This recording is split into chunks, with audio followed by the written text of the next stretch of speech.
देखिए, एक नया वीडियो हम आपके लिए बनाने जा रहे हैं। एडियाबैटिक प्रोसेस थर्मोडायनामिक्स में बहुत ही इंपॉर्टेंट वीडियो है। इससे पहले आपको आइसोथर्मल प्रोसेस को डिटेल में बताया गया। अब आपको बताया जा रहा है एडियाबैटिक प्रोसेस, जिस पर और ज्यादा क्वेश्चन बनेंगे। तो इसको आप ढंग से देखिए और स्टिल करके बार बार देखिए। तो हेडिंग लगा लीजिए एडियाबैटिक प्रोसेस। देखो, एडियाबैटिक प्रोसेस में सबसे पहली बात तो ये ध्यान रख लो कि ये वाल जो हैं ये आपको इंसुलेटेड लेनी है। अब इंसुलेटेड वाल होगी तो ना हीट का ट्रांसफेरेंस होगा इसके अंदर। तो अगर आपने इसके अंदर गैस ले ली, एक पिस्टन लगा लिया, तो आप इसको इतनी तेजी से नीचे दबाओ, ये सडन प्रोसेस होता, फास्ट होता है। तो अगर इसे दबाओ तेजी से तो ना तो हीट बाहर से अंदर आ पाएगी, ना बाहर से अंदर, ना अंदर से बाहर। क्यों? क्योंकि दीवारें कैसी हैं? इंसुलेटेड है। तो ये प्रोसेस इतनी जल्दी होता है कि भाई आप देखोगे बाहर से हीट जा नहीं पाएगी और बाहर से अंदर नहीं आ पाएगी। इसका मतलब ये बहुत सडन प्रोसेस है। जैसे मान लो किसी की साइकिल जा रही है और उसमें पंचर हो गया, तो पंचर जो है उसमें आपको मालूम नहीं पड़ता है। एक आध दिन बाद मालूम पड़ेगा कि साहब जो है हवा कम हो गई है। तो ये स्लो प्रोसेस है, आइसोथर्मल है। और मान लीजिए किसी की साइकिल जा रही है और उसका जो है ट्यूब है ना, साइकिल का ट्यूब जो है वो एकदम बस्ट कर गया, भड़ाक की आवाज हुई और वहीं बैठ गया। तो ये सडन प्रोसेस है, एडियाबैटिक है। तो लिख लो, इट्स अ फास्ट और सडन प्रोसेस।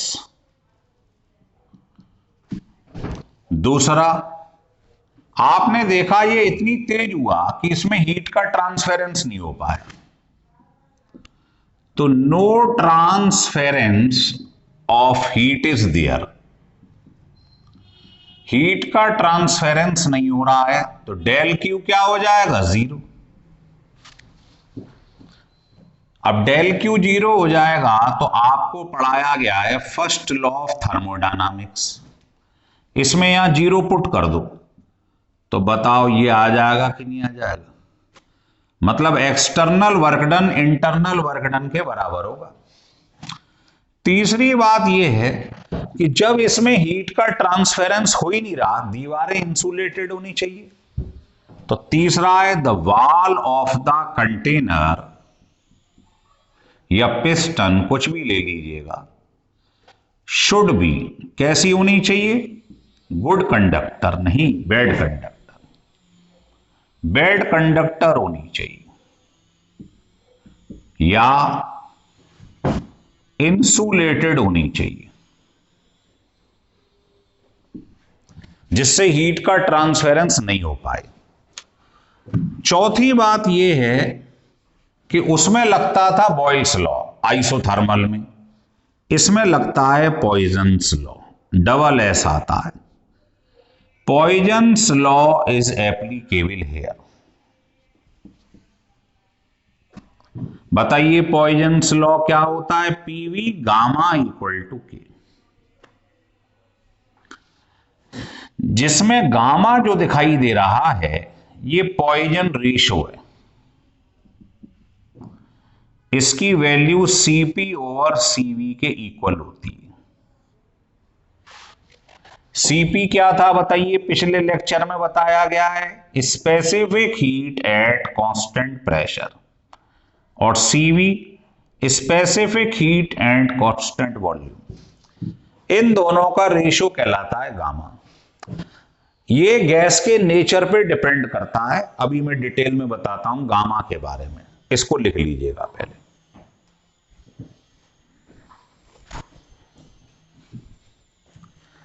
देखिए, गामा जो है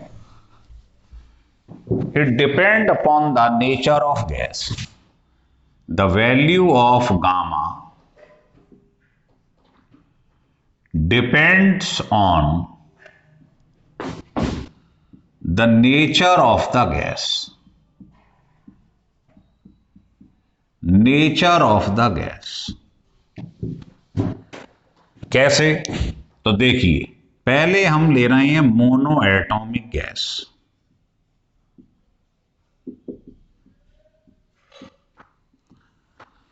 सीवी जो होता है इसकी वैल्यू होती है F/2R।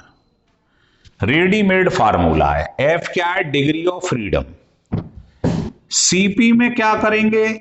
सीवी में R जोड़ दीजिए, है ना, जानते हैं CP minus CV equal to R। तो सीपी क्या हो जाएगा? तो इसमें R ऐड कर दीजिए तो फार्मूला ये बन जाएगा। और अगर गामा निकालना हो तो वो होता है सीपी अपॉन सीवी, दोनों को डिवाइड कर दीजिए तो ये आ जाएगा, आर कट जाएगा। तो ये रेडीमेड ध्यान रखिएगा, ये ध्यान रखना है, ये तो ऑटोमेटिकली आ जाएंगे। अब मोनो एटॉमिक गैस की बात अगर करें, डाई एटॉमिक गैस की बात करें और पॉली एटॉमिक गैस की बात करें। मोनो मतलब जिसमें एक एटम है, डाई मतलब जिसमें दो हैं, और पॉली का मतलब मोर देन टू। तो आप देखिए इसका सीवी क्या होगा? इसका डिग्री ऑफ फ्रीडम होता है 3, इसका होता है 5 और इसका होता है 6। अब आप कहेंगे ये कहां से आ गया?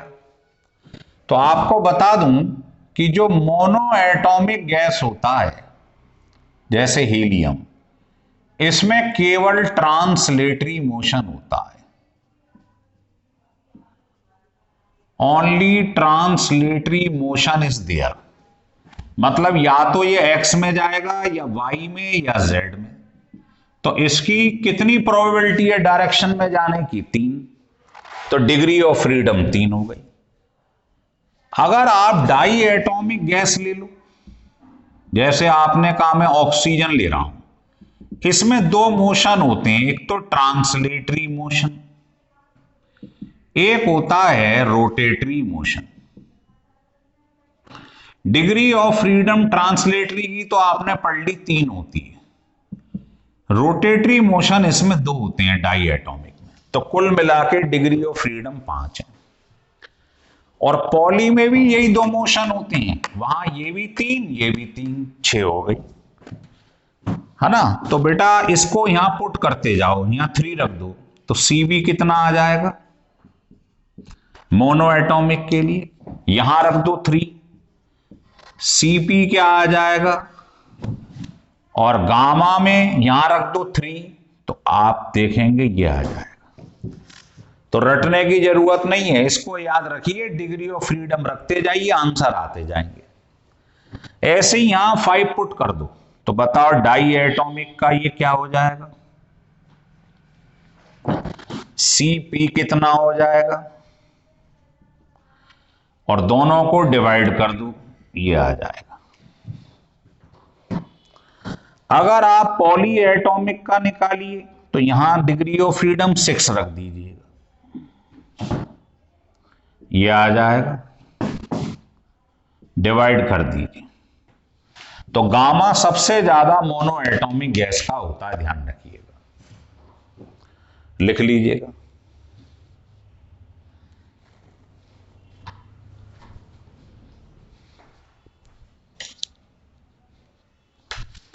लिख लिया? चलिए अब आपको मैं इसमें एक दो चीज और बताता हूं, फिर आगे बढ़ूंगा। और वो एक दो चीज ये हैं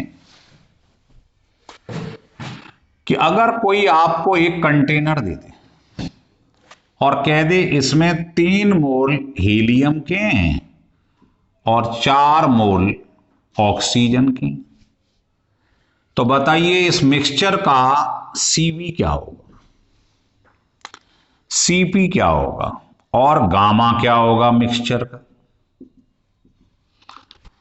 तो आप रेडीमेड फार्मूला लगा दीजिए।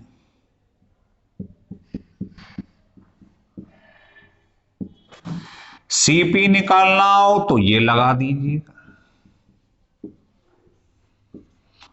और गामा क्या होता है, सीपी अपॉन सीवी, दोनों को डिवाइड कर दो, total CP upon total CV. जैसे मान लो यही क्वेश्चन है, सीवी निकालना है, तो बताओ N1 मतलब इसके मोल, और मोनो एटॉमिक का सीवी क्या होता है, अभी अभी तुमने पढ़ा है 3/2R। N2 है इसके मोल, ये कौन सी गैस है, डाई एटॉमिक, इसका सीवी क्या था अभी बताया था आपको, बाई 2। आंसर आ गया आपका।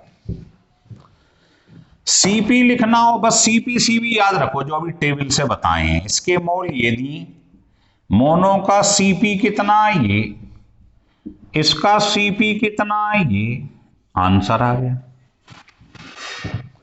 और गामा निकालना है मिक्सचर का, तो चाहो दोनों को डिवाइड कर दो या वैल्यू रख दो। देखो ये वैल्यू तो इसकी है सीपी की, और सीवी की कितनी है, ये रही वैल्यू।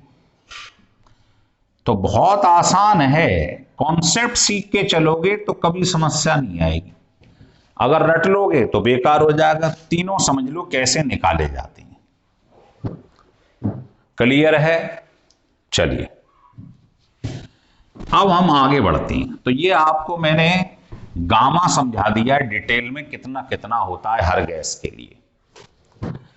तो एडियाबैटिक के बारे में 3 बातें मैं आपको बता चुका था।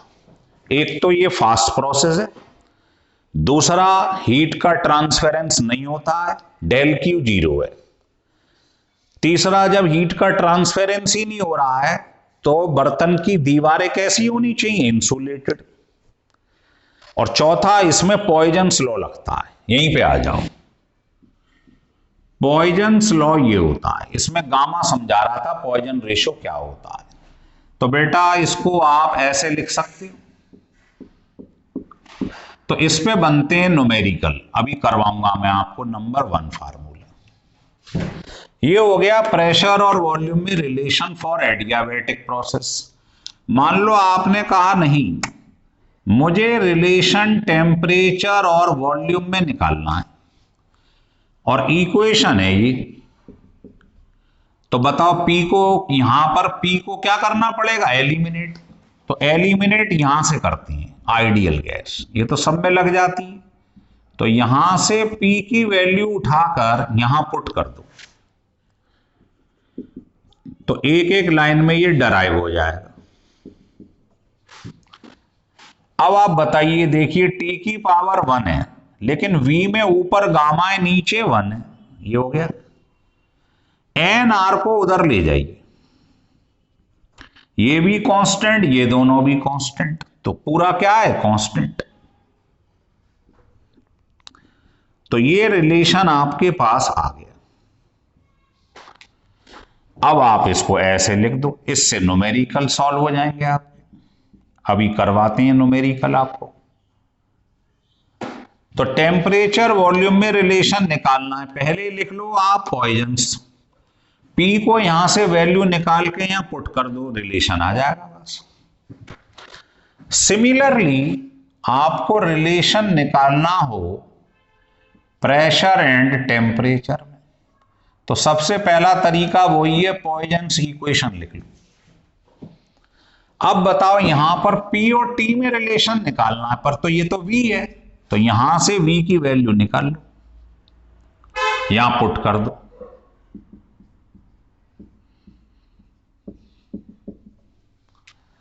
बताइए ऊपर जो है क्या लिखा हुआ है, इसकी जगह पे क्या रख दिया, अच्छा V की जगह रखा है, सॉरी, P तो एज इट इज लिखना है, V की जगह यहां से वैल्यू रख दी। तो बताइए ऊपर P टू द पावर 1 है, नीचे P to the power gamma है, ये आ गया, और यहां T की पावर गामा है। देखो NR कांस्टेंट है, उधर ले जाओगे तो कांस्टेंट हो जाएगा। ये आ गया आपके पास रिलेशन, इसको आप 2 बार ऐसे लिख लो, इससे न्यूमेरिकल निकलेंगे। तो बहुत आसान है अगर समझ के चलो तो हमारे लिए ये फार्मूला और ये फार्मूला, ये तीनों बहुत काम की हैं। हो गए क्लियर?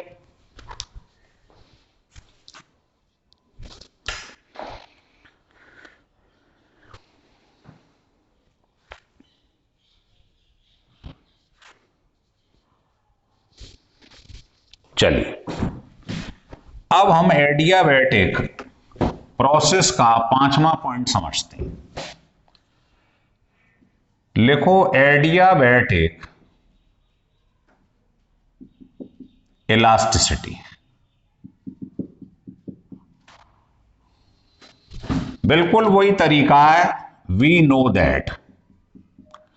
आइसोथर्मल में आपने क्या करा, मान लो आपने पिस्टन को थोड़ा सा दबा दिया तो प्रेशर थोड़ा बढ़ गया, तो वॉल्यूम क्या होगा, थोड़ा कम हो जाएगा। अब आप इसका मल्टीप्लाई कर दो तो बताओ, इसमें P है इसमें डेल P है, तो क्या P कॉमन ले सकते हैं? नहीं। तो आपने क्या करा, इसमें P का ऊपर नीचे मल्टीप्लाई कर दिया। ऐसे ही इसमें से V कॉमन ले सकते हैं? नहीं ले सकते भाई। तो आपने क्या करा, इसमें V का ऊपर नीचे मल्टीप्लाई कर दिए। कोई परेशानी है तो बताइए। अब आप इन दोनों में से P कॉमन ले लो, इन दोनों में से V कॉमन लो, लेकिन पावर गामा है तो बाहर ये आ जाएगा। समझ समझ के, रट के नहीं, ये आ गया। K की वैल्यू है PV गामा, तो यहां रख दो PV गामा। तो बताइए ये PV गामा जब उधर जाएगा क्रॉस मल्टीप्लाई से, तो बताओ कट के 1 आ जाएगा, 1 आ गया। ये PV गामा इससे कट जाएगा, 1 आ जाएगा। अब आपने अगर मैथ में बाइनोमियल पढ़ा है कि 1 + x⁴ n, तो क्या होता है, n मल्टीप्लाई हो जाता है, याद है? हायर पावर टर्म्स नहीं लेती हैं। तो आप इसको x मान लो, 1 - x⁴n, तो इसका मल्टीप्लाई इसमें हो जाएगा। तो बताइए अगला स्टेप ये होगा कि नहीं होगा? ये होगा कि नहीं होगा? इसका मल्टीप्लाई इसमें हो जाएगा बाइनोमियल के हिसाब से। अब आप इसका सिंपल मल्टीप्लाई कर लीजिए, तो सिंपल मल्टीप्लाई करते ही ये आ जाएगा।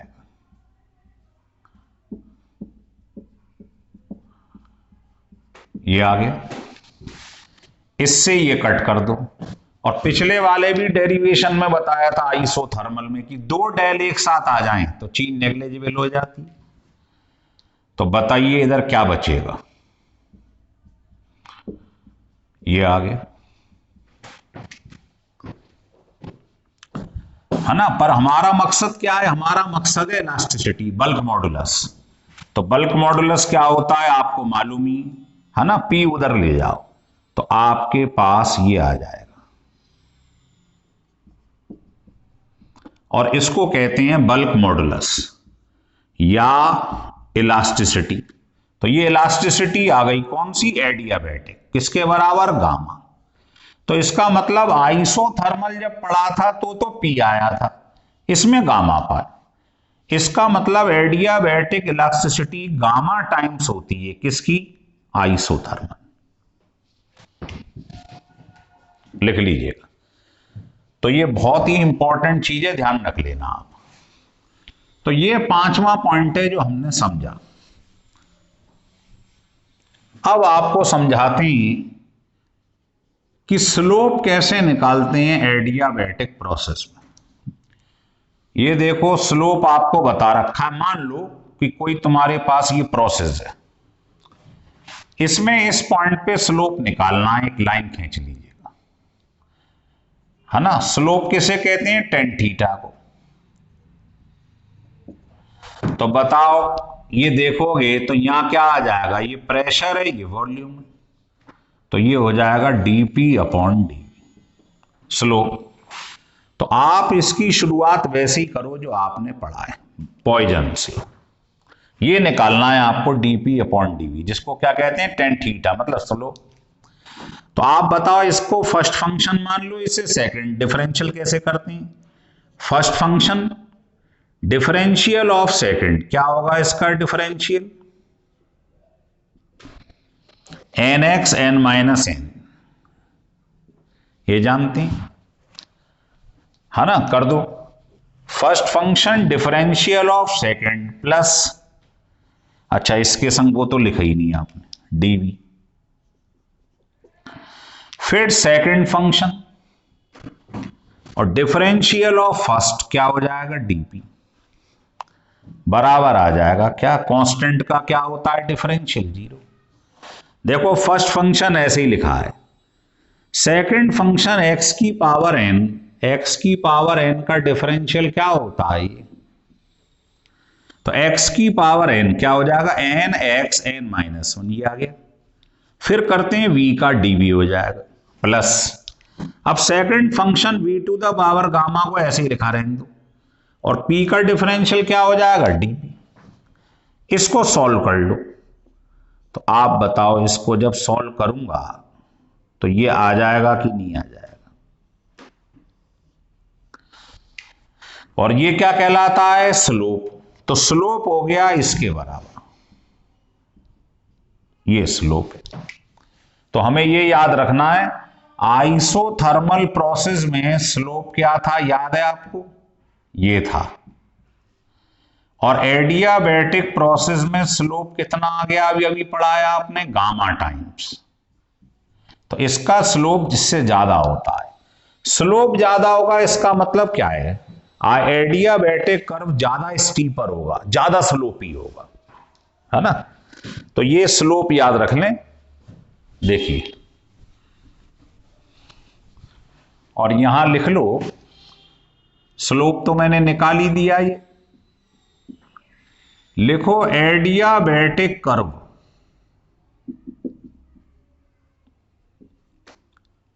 is more steeper than isothermal curve।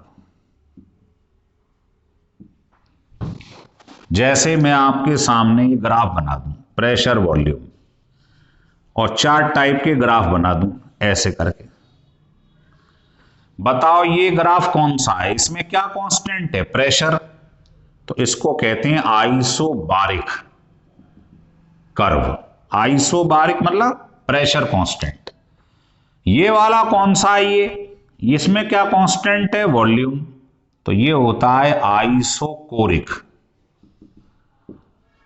कोरिक मतलब वॉल्यूम कांस्टेंट। अब ये बताओ, ये दो हैं, इसमें और इसमें कौन ज्यादा स्लोपी है, कौन ज्यादा ढालू है, तो आप कहोगे ये वाला, तो ये एडियाबैटिक है, और कम वाला आइसोथर्मल है। तो ध्यान रख लो, कभी भी दो ग्राफ आ जाएं और कोई पूछ ले कौन सा एडियाबैटिक है, तो इसका स्लोप गामा टाइम्स होता है, गामा टाइम्स होता है किसके, आइसोथर्मल के, तो ये ज्यादा स्लोपी होगा।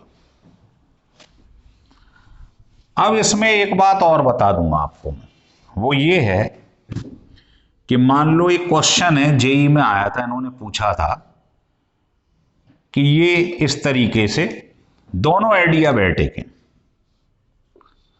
ये भी एडियाबैटिक है नंबर 1, ये भी एडियाबैटिक, बोथ आर एडियाबैटिक। तो वो कह रहा ये बताओ कि बेटा ऑप्शन इस टाइप के दे रखे हैं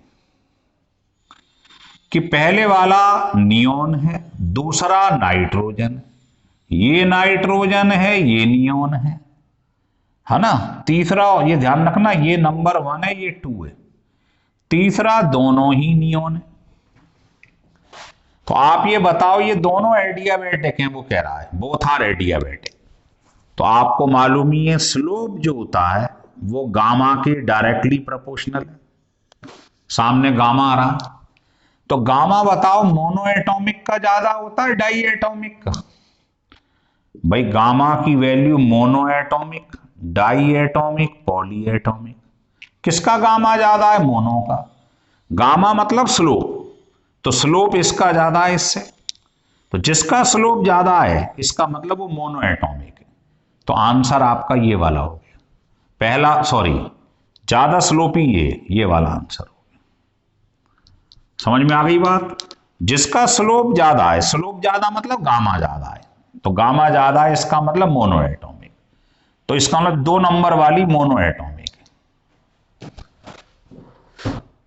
ठीक है, तो इस टाइप के पेपर में क्वेश्चन आते हैं और आगे क्वेश्चन कराएंगे। देखिए ये 6th पॉइंट था। अब आता है इसका 7th पॉइंट जो बहुत कीमती है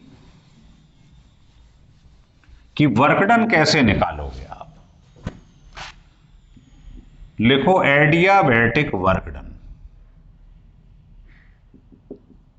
वर्क डन हेडिंग डाल दीजिए।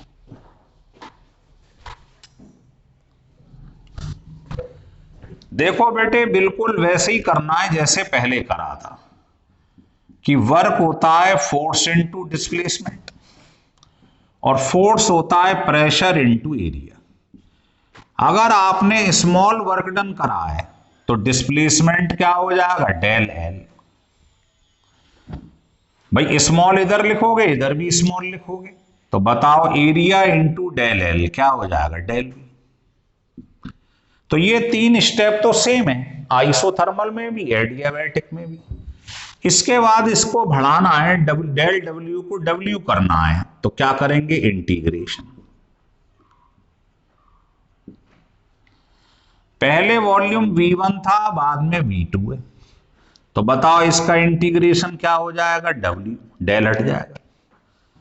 और इधर आ जाइए, आपने अभी अभी पढ़ा था पॉइजन्स लॉ एडियाबैटिक के लिए। यहां से बताओ बेटे P की वैल्यू क्या आ गई, इस वैल्यू को यहां पुट कर दो।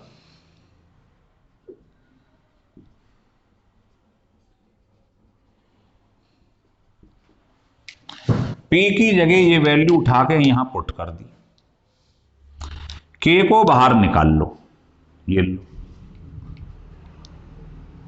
V to the power gamma को ऊपर ले जाओ, तो बताना क्या ये मैं सही कर रहा हूं। इंटीग्रेशन ये हो जाएगा इसका V to the power minus gamma का। देखो V to the power gamma ऊपर गया, उसका इंटीग्रेशन क्या होता है, x की पावर n+1 ओवर n+1। इसको सॉल्व कर लीजिए आप, ये नीचे से 1 माइनस गामा आ गया, पहले upper limit minus lower limit.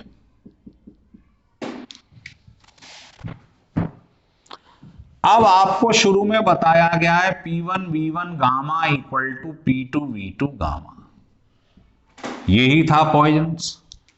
तो जैसे ही के अंदर ले जाओगे आप, के अंदर ले जाइए, तो जो 2 वाला टर्म्स है V2 उसमें के की वैल्यू ये रख दो, और जो V1 के संग के है उसमें के की जगह ये रख दो। तो बताइए क्या मैं ये सही कर रहा हूं, के की जगह ये रख दिए, इसमें के की जगह ये रख दिए, सही लिखा है। के की जगह ये वाली वैल्यू V2 के संग रख दी 2 वाली, और V1 के संग लिख दी ये वाली वैल्यू। अब ये बताओ बेस सेम है तो पावर ऐड करोगे तो कट के ये आ जाएगा, नहीं आ जाएगा।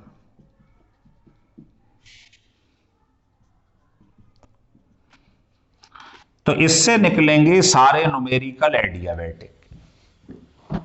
इसमें ध्यान रख लो एडियाबैटिक की पहचान है, गामा जरूर आएगा। अगर आप चाहते हो मेरे को प्रेशर वॉल्यूम नहीं दिया है, टेम्परेचर दिया है, तो बताइए पीवी इक्वल टू क्या होता है, एनआरटी।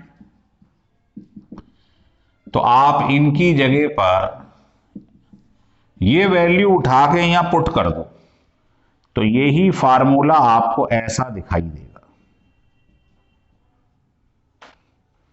तो आप ये लगा लो चाहे ये लगा लो, एक ही बात है। तो आइसोथर्मल वर्क डन के सारे क्वेश्चन आपको ये निकाल के देगा, लिख लो। आ गए 7 पॉइंट समझ में। चलिए अब इस पे मैं आपको क्वेश्चन बताता हूं कुछ, लिखिए।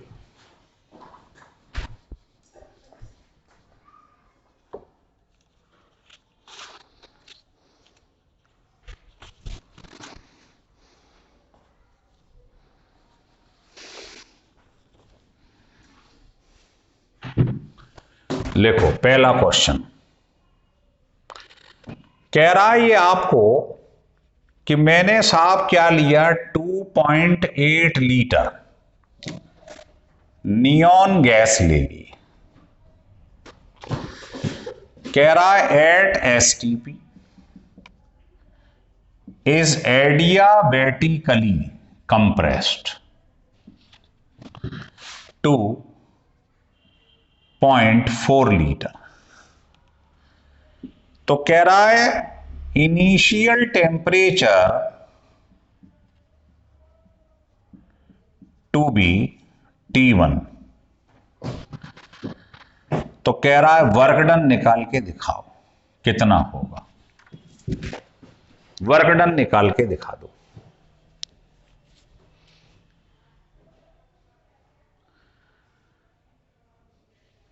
लिख लिया? चलो, तो आपको मालूम है एडियाबैटिक वर्क डन का फार्मूला अभी अभी आपने प्रूफ किया है NR1 minus gamma T2 minus T1। अब आपको इनिशियल टेम्परेचर तो T1 दिया है लेकिन T2 नहीं दिया है। तो क्या करेंगे आप? आपको रिलेशन सिखाया गया है अभी अभी, ये लगा दो। T1 यही दिया है V1 अपॉन V2। तो V1 शुरू में था कितना? इतना, बाद में रह गया इतना, ये T2 आ गया। T1 के टर्म्स में आंसर आएगा। अब नियॉन गैस का गामा कितना होता बताइए? मोनो एटॉमिक का अभी अभी सिखाया था। इसको गामा की जगह रख दो। मैं सॉल्व नहीं कर रहा हूं, फंडा बता रहा हूं। तो T2 की value in terms of T1 आ गई। तो T1 मालूम है आपको, T2 भी मालूम पड़ गया, गामा भी मालूम है। अब बताओ मोल क्या होंगी? तो ये एसटीपी पे ध्यान दो, इतना दे रखा है। तो आप सबने पढ़ा है कि इतने लीटर कोई भी गैस हो एट एसटीपी, बताओ इतने लीटर अगर आपके पास एसटीपी पे कोई गैस है तो उसको आप 1 मोल बोलते हो। पर यहां गिवन है 2.8 लीटर। तो बताओ यहां से मोल निकाल लोगे? केवल फंडा सीखो आप भाई। देखो इतने लीटर तो फिक्स है, 1 मोल के बराबर होता है इस टेम्परेचर प्रेशर पे, और दिया हुआ है 2.8। तो इसमें आपने मोल निकाल लिए, इसको यहां रख दो। अब डिपेंड करता है, आप आर के टर्म्स में ही आंसर दिया हुआ है तो बस आंसर आ गया। नहीं तो अगर जूल में होता तो 8.314 रख देते हम। तो क्या करा है फिर सुन लो। इनिशियल टेम्परेचर T1 दिया है, गिवन है ये, इसी के टर्म्स में आंसर भी गिवन है ना? ऐसे आंसर बना दो। मान लो आपको कोई ऐसे 4 ऑप्शन दे रखी, पहले में लिखा है ये, दूसरे में ये, तीसरे में लिखा है ये, मान लो कुछ भी, है ना? ऐसे ही बना दिया, और चौथा है नन। तो मतलब आंसर आपका आर और T1 के टर्म्स में आएगा, क्योंकि T2 जो निकला वो T1 के टर्म्स में निकला, T1 गिवन था। तो पहले ये लगाइए, T2 निकाल के उसे यहां पुट कर दीजिए। तो first step, second step, answer आ जाएगा वर्क डन। हो रहा है क्लियर? लिख लीजिएगा।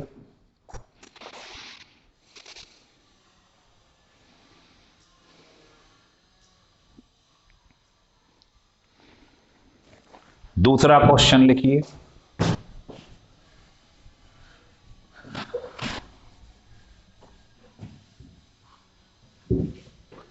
दूसरा क्वेश्चन ये है,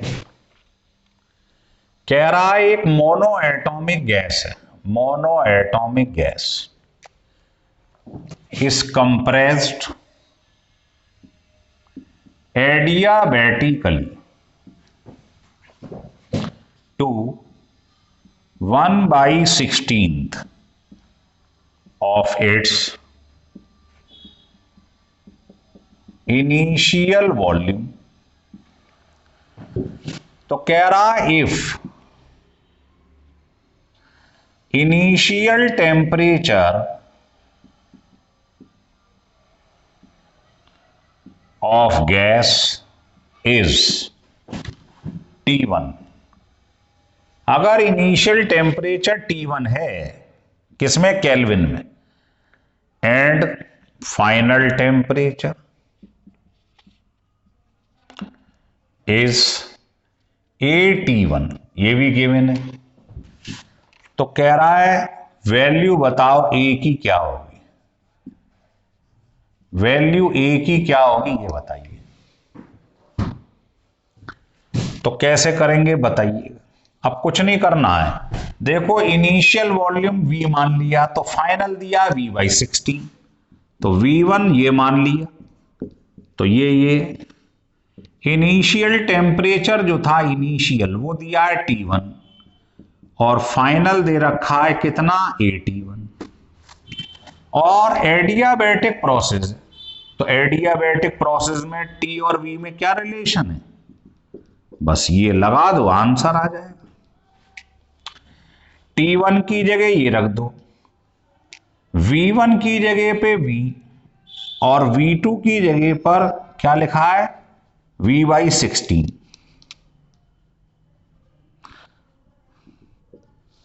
और T2 की जगह ये लिखा है। हम मालूम है ये मोनो एटॉमिक गैस है, मोनो एटॉमिक गैस का गामा कितना होता है, ये होता है। इसको इससे काट दीजिए, V को V से काट दीजिए, तो बता अननोन क्या बचेगा, ये A निकाल लीजिएगा। सॉल्विंग है, बस फंडा सीख लो आप। तो हो गया क्लियर आपको, ये लिख लीजिएगा, हो गया क्लियर, शाबाश।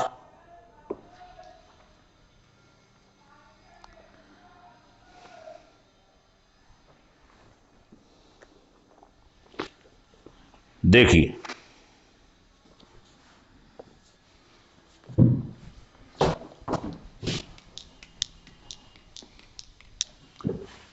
नेक्स्ट क्वेश्चन देखिएगा। नेक्स्ट क्वेश्चन ये है, ये कहता है a certain volume of dry air, है ना, ड्राई एयर कौन सा गया आप, oxygen diatomic, indirect way में कह दिया उसने, at NTP is expanded to 4 times of initial volume। Initial volume का बाद में 4 टाइम्स हो गया है। तो पहला कह रहा है आइसोथर्मली, आइसोथर्मली, और दूसरा पार्ट है एडियाबैटिकली, एडियाबैटिकली। ये 2 प्रोसेस हैं। तो कह रहा है calculate final pressure and temperature in each case. दोनों केस में आपको बताना है फाइनल टेम्परेचर एंड प्रेशर कितना है। तो इसका क्या तरीका है, लिख लीजिएगा। तो इसके लिए आपको क्या करना है, इसके लिए पहले आइसोथर्मल लेके चलते हैं। आइसोथर्मल में क्या लगता है, बॉयल्स लॉ, ठीक है। तो आइसोथर्मल में आपको P1 V1 equal to P2 V2 ये लगा दीजिएगा। अब देखो NTP का मतलब होता है, अगर आप जानते हैं, नॉर्मल टेम्परेचर एंड प्रेशर। तो इनिशियल प्रेशर तो दे दिया उसने इनडायरेक्ट वे में, V1 दे दिया, V2 दे दिया है, P2 निकालना है। तो बताओ यहां पर मैं V1 अपॉन V2, तो V1 इनिशियल ये था, फाइनल ये हो गया, ये निकल आया P2 कितना, 1/4। मतलब ये ध्यान रख लो, NTP का मतलब है normal temperature and normal pressure. तो आपको इनडायरेक्ट वे में उसने प्रेशर दे दिया शुरू में, अब आता है एडियाबेटिक। अब एडियाबेटिक में मान लो आपको एडियाबेटिकली में फाइनल प्रेशर निकालना है, तो इनिशियल तो मालूम, तो आप फार्मूला एडियाबेटिक का लगाएंगे। P1 दिया है, V1 मालूम है, V2 मालूम है, गामा डाई एटॉमिक का तुम्हें मालूम ही है कितना होता है, P2 निकल आएगा। ऐसी टेम्परेचर निकालना हो तो ये लगा दीजिएगा, मतलब जिसमें गामा दिखाई दे जाए वो समझ लेना एडियाबेटिक है। अब T1 इसमें हमें मालूम ही है केल्विन में, V1 VA फाइनल 4 टाइम्स है, गामा की वैल्यू मालूम है, बस इससे आप T2 निकाल लो। तो बहुत ज्यादा मेहनत करने की जरूरत नहीं है, फार्मूले याद हो तो आप कर जाओगे, लिख लो।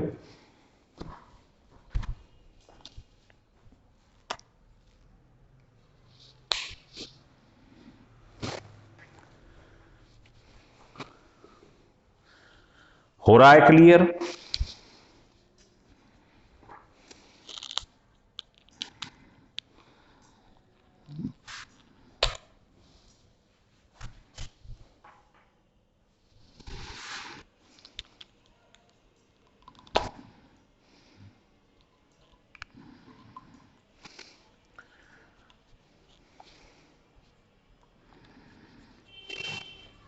लिखिए,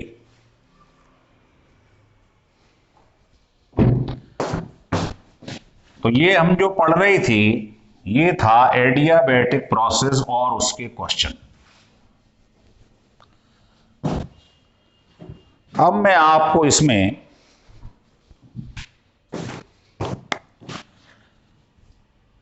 बताता हूं तीसरा आइसोबारिक प्रोसेस। बारिक का मतलब होता है प्रेशर कांस्टेंट। तो आपने पढ़ा है वर्क डन का फार्मूला होता है ये।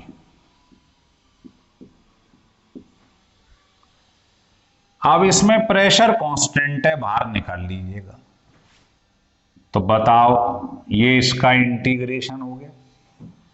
तो वर्क डन के सारे क्वेश्चन इससे सॉल्व होंगे।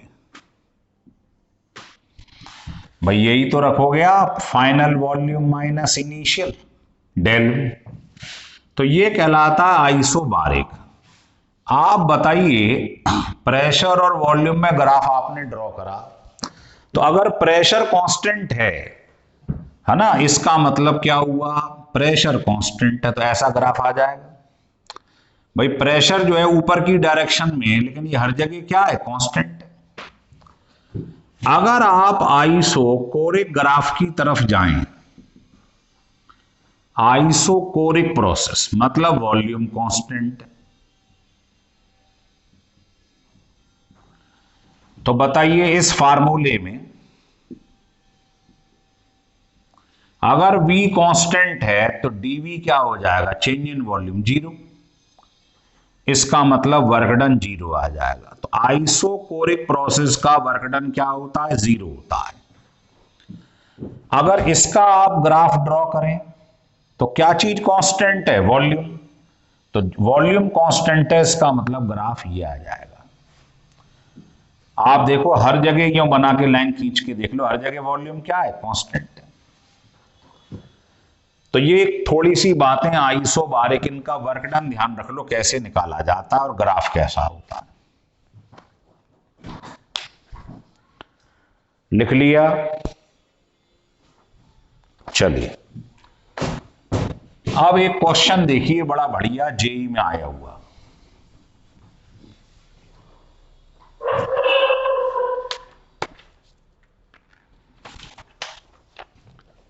देखिए जेई में क्वेश्चन आया। क्वेश्चन ये था कि उसमें हमको ऐसे 3 कॉलम बनाकर दिए हुए थे। पहले का लिखा है वर्क डन फर्स्ट से सेकंड प्रोसेस के लिए। ये कह रहा है इस पाथ के लिए ये दे रखा है। यहां लिखा हुआ है आइसोथर्मल। यहां लिखा हुआ है, ये ग्राफ बना दिया है, ये फर्स्ट से सेकंड पोजीशन पे जा रहा है प्रेशर वॉल्यूम के बीच में। दूसरे में work done first to two position पे जा रहा है और ये दिया हुआ है, यहां लिखा हुआ है आइसोकोरिक, और यहां पर ये बना रखा है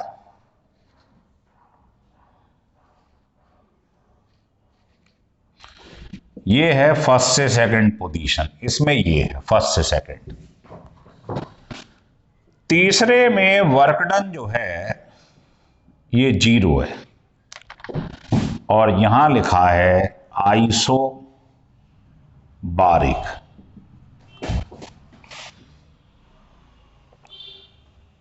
और इधर ये लिखा हुआ है, ये फर्स्ट से 2 है, और फोर्थ वाला लिखा है वर्क डन फर्स्ट से 2 minus NRT log V2 upon V1, ये लिखा हुआ है, और यहां लिखा है एडियाबैटिक, और ग्राफ बना हुआ है ऐसा फर्स्ट टू 2। बहुत बेहतरीन क्वेश्चन है ये आपको सारे फंडे क्लियर करा देगा। तो देखो, आपको कुछ नहीं करना है, याद करो ये गामा वाला फार्मूला किसके लिए होता है, एडियाबैटिक, तो कुछ करने की जरूरत ही नहीं।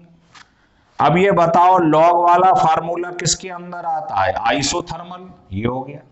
तो ये वाला तो बिना देखे मालूम पड़ रहा कि पहले के सामने आ गया फोर्थ, ये एडियाबैटिक वर्क डन है, और ये फोर्थ वाला जो है ये आइसोथर्मल है, तो फोर्थ वाले के सामने आ गया फर्स्ट वाला, ये आइसोथर्मल है। और अभी अभी बताया था, बताइए वर्क डन का फार्मूला P डेल V किसके लिए, आइसोबारिक, और आइसोकोरिक का वर्क डन वॉल्यूम कांस्टेंट है, तो क्या होता है 0, तो थर्ड वाले का सेकंड हो जाएगा, यहां लिख देता हूं थर्ड वाले का सेकंड, और ये किसका है P डेल V, आइसोबारिक, अभी अभी बताया था प्रूव करके आपको, तो सेकंड वाले का हो जाएगा थर्ड।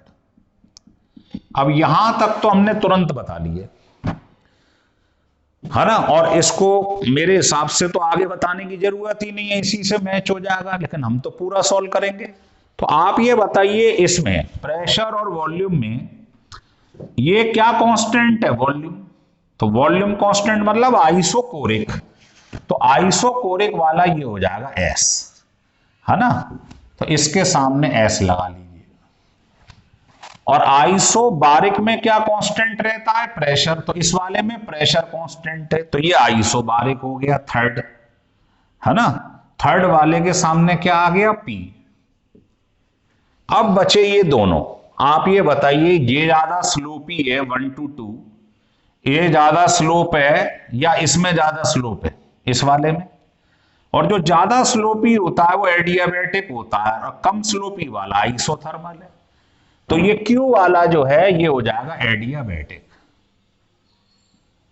और जो कम स्लोपी है वो हो जाएगा ये वाला। बताओ बढ़िया सवाल है कि नहीं, हवा में ही सॉल्व हो गया। फिर देखना चाहो देख लो, गामा आ रहा है एडियाबैटिक,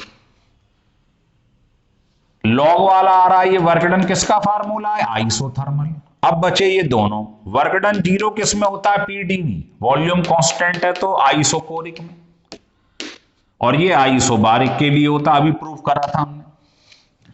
ये वाली टेबल तो देखते ही सॉल्व हो गई। अब बची ये वाली, तो इसमें क्या कांस्टेंट है, वॉल्यूम, तो आइसोकोरिक, इसमें क्या कांस्टेंट है, प्रेशर, तो आइसोबारिक। अब ये दोनों बचे, इसमें देखो 1 to 2 ये ज्यादा स्लोपी है, ये 1 to 2 कम स्लोपी, तो ज्यादा स्लोपी कौन होता है, एडियाबैटिक, तो ये एडियाबैटिक है, ये आइसोथर्मल है।